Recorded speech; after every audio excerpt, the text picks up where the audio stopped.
Assalamualaikum warahmatullahi wabarakatuh. Selamat pagi semuanya, berjumpa lagi dengan saya di video pembelajaran mata kuliah akuntansi keuangan menengah 2. Di video kali ini kita akan membahas tentang chapter 15 yaitu equity. Masih di buku Keso ya. Equity ini kita akan bahas ke dalam dua part. Part yang pertama tentang karakteristik PT, kemudian yang kedua tentang saham biasa, yang ketiga tentang saham preferen, dan yang keempat tentang saham treasury.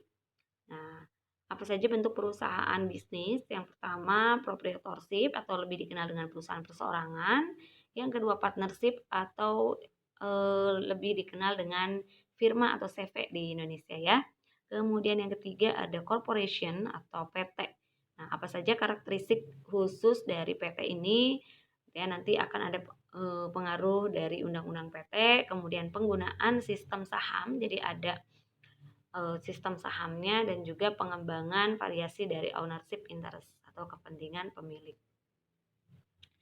Nah, prosedur pendirian PT di sini bahwa PT ini didirikan minimal oleh 2 orang, di mana di sini harus memiliki bagian saham dengan akta notaris.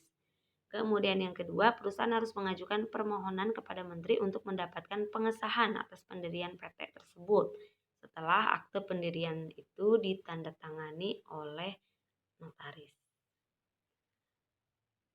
Nah, di sini ada karakteristik saham, ada hak pembagian proporsional atas apa saja, atas laba ataupun kerugian. Kemudian dalam manajemen yaitu hak puting ini ada ya, misalnya untuk RUPS, hak puting biasanya ada untuk pemilik saham biasa, tetapi kalau untuk pemilik saham preferen tidak ada. Kemudian hak atas aset saat likuidasi, jika perusahaan memang melikuidasi aset tersebut, maka tadi diwajibkan adanya pembagian secara proporsional jika masih ada aset yang tersisa. Kemudian hak atas penerbitan saham baru untuk kelas saham yang sama, biasa dikenal dengan istilah prime type right. Kemudian yang kedua, saham ini memiliki resiko kerugian terbesar. Nah, yang ketiga, saham juga memperoleh keuntungan atas keberhasilan perusahaan. Nah, konsep risk and return artinya semakin besar resiko, maka otomatis semakin besar juga hasil yang didapatkan. Nah, semakin kecil resiko, ya semakin kecil juga hasil yang diharapkan. Kemudian yang keempat, tidak ada jaminan memperoleh dividen dan aset atas pembubaran perusahaan. Jadi ketika misalnya perusahaan dibubarkan dan ternyata asetnya itu tidak ada yang bersisa, ya maka tidak ada tidak bisa dibagi gitu ya asetnya, karena memang tidak ada yang dibagi, habis asetnya untuk membayar hutang dan lain sebagainya. Nah, selanjutnya komponen ekuitas apa saja? Modal disetor diantaranya ada yang berupa saham biasa atau ordinary share dan ada yang berupa saham preferen atau preference share. Nah, ketika saham tersebut diterbitkan di luar nilai parinya, maka akan timbul agio saham atau share premium. Ini merupakan nilai kelebihan antara harga penerbitan dibandingkan dengan nilai parinya. Nah, kemudian ditambahkan dengan laba ditahan atau return earning dikurangi dengan saham dan agio saham treasury-nya gitu ya. Di sini saham treasury ditambah dengan OCI, laba komprehensif lain, dan ditambah dengan kepentingan non pengendali. Nah, prosedur penerbitan saham di sini ada 4 tahapan. Yang pertama tahap persiapan, yang kedua tahap persetujuan. Persiapan ini merupakan persetujuan RUPS dan menunjuk penjamin emisi atau underwriter. Kemudian yang kedua tahap pengajuan dan pernyataan pendaftaran. Nih otorisasinya sekarang berpindah dari Bapepam LK ke OJK, Otoritas Jasa Keuangan. Kemudian yang ketiga ada tahap penawaran atau penjualan saham. Dan yang keempat tahap pencatatan saham di Bursa Efek. Di sini semua biaya langsung yang terkait atas penerbitan saham atau biaya penjamin emisi, akuntansi, biaya hukum, percetakan, pajak, semuanya mengurangi pendapatan atas penjualan saham. Nah, dalam istilah saham biasanya dikenal dengan ada juga nilai pari.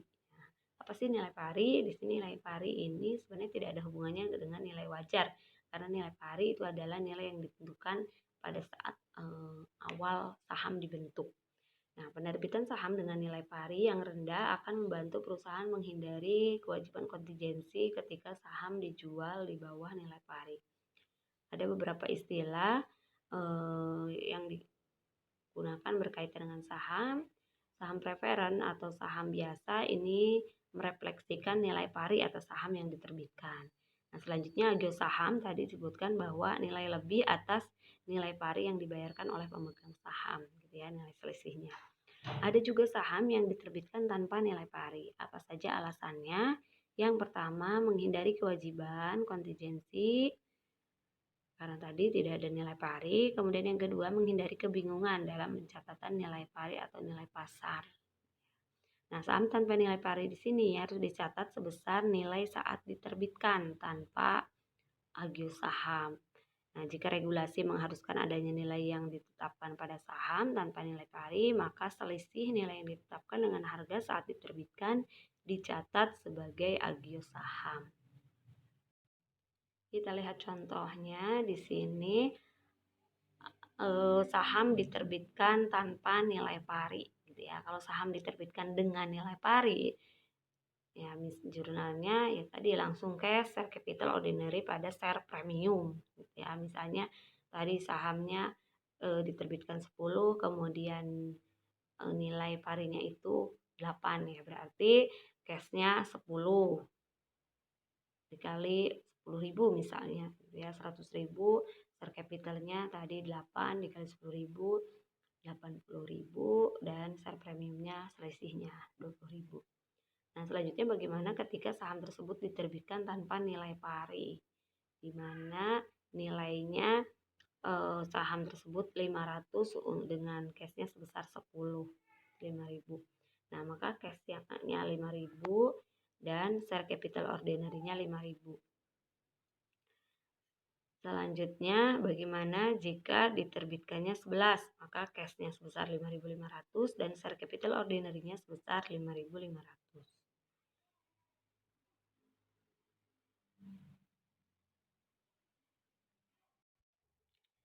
Nah, selanjutnya, jika misalnya tidak ada nilai pari, tetapi ada nilai start value. Nah, di sini nilai start value-nya sebesar 5 dan cash yang diterima itu sebesar 15. Maka cashnya itu 15.000, kemudian 15 dikali 1.000. Share capital ordinary-nya menggunakan nilai start value yaitu 5.000. Di sini 5 dikali 1.000, 5.000, dan share premium ordinary-nya itu merupakan selisihnya yaitu 15.000 dikurangi 5.000, 10.000. Nah, selanjutnya bagaimana ketika saham diterbitkan dengan sekuritas lain. Nah, di sini saham yang diterbitkan dengan sekuritas lain harus dipisahkan komponen ekuitas dan komponen lainnya. Misalnya convertible bonds, atau saham yang diterbitkan dengan opsi atau waran. Metode untuk alokasinya ada metode proporsional dan metode penambahan atau incremental. Kita lihat contohnya untuk metode yang pertama yaitu proporsional. Reponet Corporation menerbitkan 300 lembar saham dengan nilai pari 10 per lembar dan 100 lembar saham dengan nilai pari 50 dan preference dengan tingkat lump sum-nya 13.500. Harga pasar saham biasa itu 20 per lembar, sedangkan harga pasar saham preference ini 90 per lembar. Jadi yang pertama kita mencari proporsinya dulu. Proporsi itu kita cari dari nilai pasar saham. Nah, kita lihat di sini ordinary share number 300. Berapa jumlah saham yang beredarnya? 300 lembar untuk ordinary share dan 100 lembar untuk preference share. Nilai dari fair market value-nya atau harga pasarnya 20 untuk ordinary share dan 90 untuk preference share. Kemudian kita kalikan 6.000 untuk ordinary share dan 9.000 untuk preference share. Nah, setelah dikalikan kita jumlahkan, maka kita cari persentasenya. 6.000 per 15 itu sama dengan 40%, dan 9.000 per 15 itu sama dengan 60%. Selanjutnya di sini kita lihat alokasinya. Ya, alokasinya ini didasarkan pada nilai pada saat penerbitan, pada nilai lamsamnya yaitu 13.500. Nah, 13.500 kita kalikan dengan persentase dari saham biasa yaitu 40%, menjadi totalnya 5.400, dan persentase untuk saham preference 60% yaitu 8.100. Maka jurnalnya cash 13.500 per capital preference 10 dikali 50, 5.000, dan share premium preference-nya 3.100 yaitu dari 8.100 dikurangi 5.000. Selanjutnya share capital ordinary-nya 3.000 dan share premium ordinary-nya 2.400. Dari 5.400 dikurangi 3.000. Selanjutnya metode kedua, metode tambahan atau incremental method. Ini digunakan ketika salah satu nilai pasar itu tidak diketahui. Gitu ya. Jadi hanya diketahuinya saham preference saja atau saham biasa saja nilai pasarnya. Kita lihat contohnya dengan soal yang sama, tetapi asumsinya di sini market value dari ordinary share sebesar 20 per saham, tetapi tidak diketahui market value untuk preference share. Nah, jika tidak diketahui, maka yang kita gunakan itu adalah fair market value, nilai pasar yang ada saja, yaitu nilai pasar dari ordinary. Nah, nilai pasar dari ordinary ini 300 dikali 20 kan 6.000. Maka preference nilai pasar dari preference share-nya itu adalah nilai lamsam dikurangi dengan nilai pasar dari ordinary itu besar 6.000. Jadi sebesar 7.500. Jadi nilai preference share-nya sebesar 7.500 dari 13.500 dikurangi dengan 6.000. Jurnalnya cash 13.500, capital preference 5.000, share premium preference 2.500 dari 7.500 dikurangi 5.000. Share capital ordinary-nya 3.000 dan share premium ordinary-nya sebesar 3.000 yaitu dari 6.000 dikurangi 3.000. Selanjutnya saham juga bisa diterbitkan bukan pada cash tetapi pada non cash gitu ya. Dengan non cash di sini nilai wajar atas barang atau jasa yang diterima. Ya, misalnya apa nih yang ditukarkan dengan sahamnya, apakah berupa barang, misalnya berupa aset tetap atau berupa paten gitu ya. Nah, yang kedua, jika nilai wajar barang atau jasa tidak dapat diukur dengan handal, maka menggunakan nilai wajar saham yang diterbitkan. Kita lihat contohnya. Di sini ada penerbitan saham 10.000 dengan nilai parinya 10 untuk mendapatkan paten. Nah, karena nilai pari dari patennya tidak diketahui, nilai pasarnya, fair value-nya, sehingga kita menggunakan fair value saham saja. Fair value saham di sini sebesar 140.000 per 140.000 semuanya. Jadi paten jurnalnya 10.000 di debit dan share capital ordinary-nya 100.000 di kredit dan share premium ordinary-nya 40.000 selisihnya ya. 100.000 dari mana? 100.000 dari 110.000 lembar saham dikali dengan 10. Selanjutnya, jika fair value-nya tidak diketahui, fair value dari saham, tetapi yang diketahui adalah fair value dari patennya 150.000, maka kita menggunakan fair value dari paten tadi ya sebesar 150.000. Maka jurnalnya paten 150.000, share capital ordinary-nya 100.000 dan share premium ordinary-nya 50.000. Selanjutnya bagaimana jika kedua nilai tersebut tidak diketahui? Nah, jika tidak diketahui, maka kita bertanya kepada pihak yang independen, pihak ketiga ya, untuk menentukan berapa nilai si paten tersebut. Misalnya berdasarkan perhitungan pihak ketiga, nilai paten itu 125.000. Maka jurnalnya paten 125.000 di sisi debit, share capital ordinary 100.000 di sisi kredit, dan share premium ordinary-nya 25.000 di sisi kredit. Biaya penerbitan saham ini merupakan biaya yang memang langsung dikeluarkan untuk menjual saham, seperti biaya underwriting, biaya akuntansi dan hukum, biaya percetakan, dan pajak. Biaya-biaya tersebut harus mengulangi hasil yang diterima dari penjualan saham. Nah, selanjutnya kita akan bahas tentang saham preferen.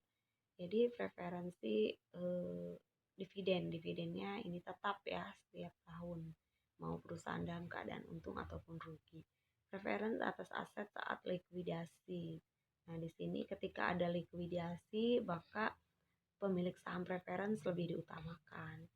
Nah, kemudian saham preference juga bisa dikonversi menjadi saham biasa. Selanjutnya bisa melakukan call atas opsi dari perusahaan, kemudian tidak memiliki hak suara atau vote. Jadi tidak seperti saham biasa, saham preferen ini tidak memiliki hak suara. Nah, saham preferen bisa bersifat kumulatif, kemudian partisipasi, bisa dikonversi ke label dan juga redeemable.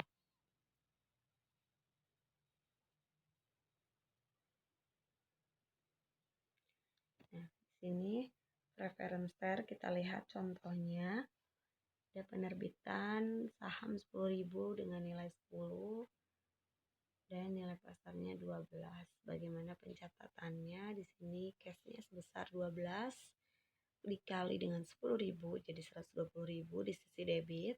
Share capital preference-nya 10 dikali dengan 10.000 jadi 100.000, dan share premium preference-nya 20.000.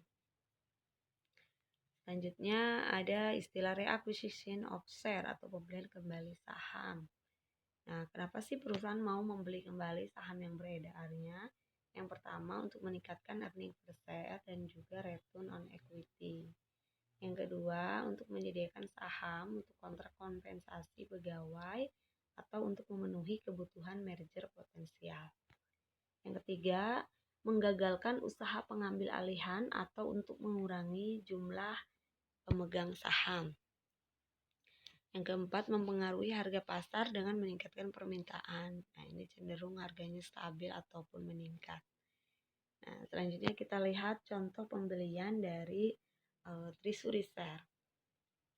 Nah, di sini ada dua metode, ada cost method dan ada par method. Memang metode yang digunakan umumnya adalah menggunakan cost method. Di sini treasury share ada mengurangi dari equity ya. Kita lihat ini adalah contoh dari kutipan dari laporan sisi equity, transaksi keuangan sisi equity ini sebelum terjadinya pembelian saham treasury.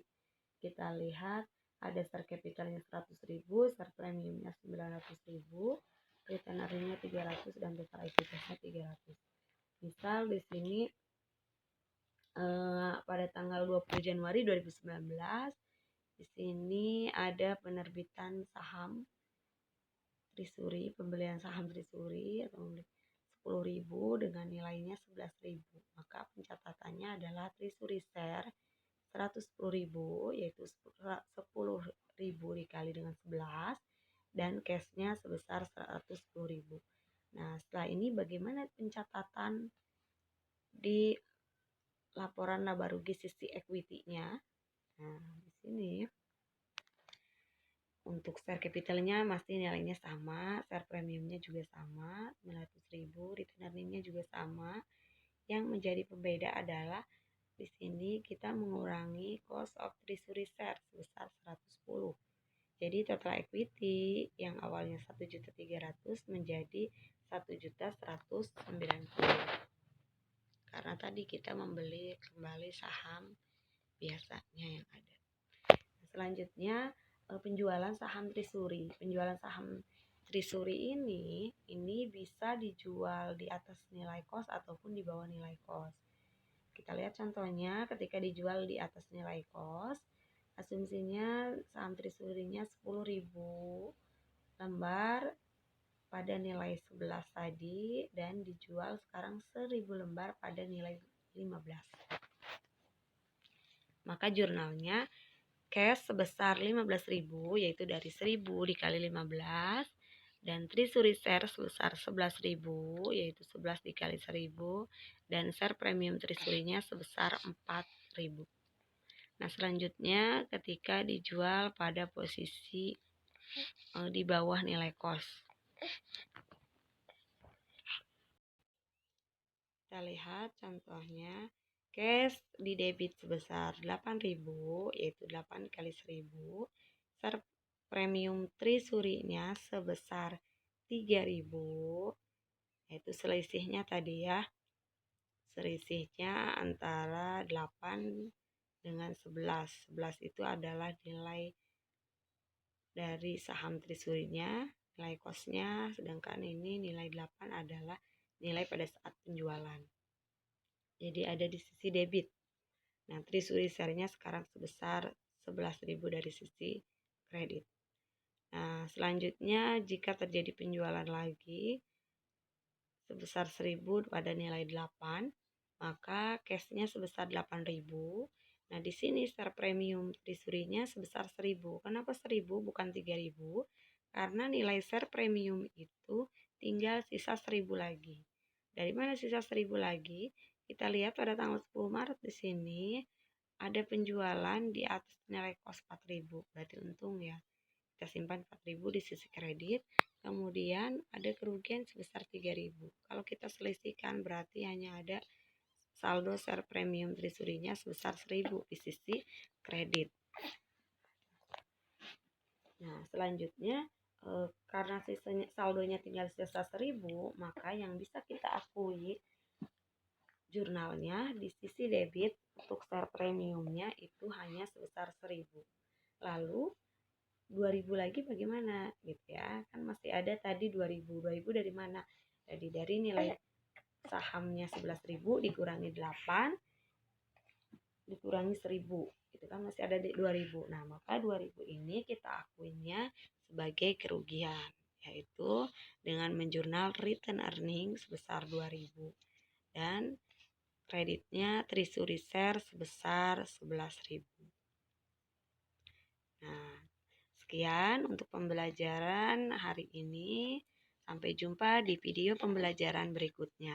Wassalamualaikum warahmatullahi wabarakatuh.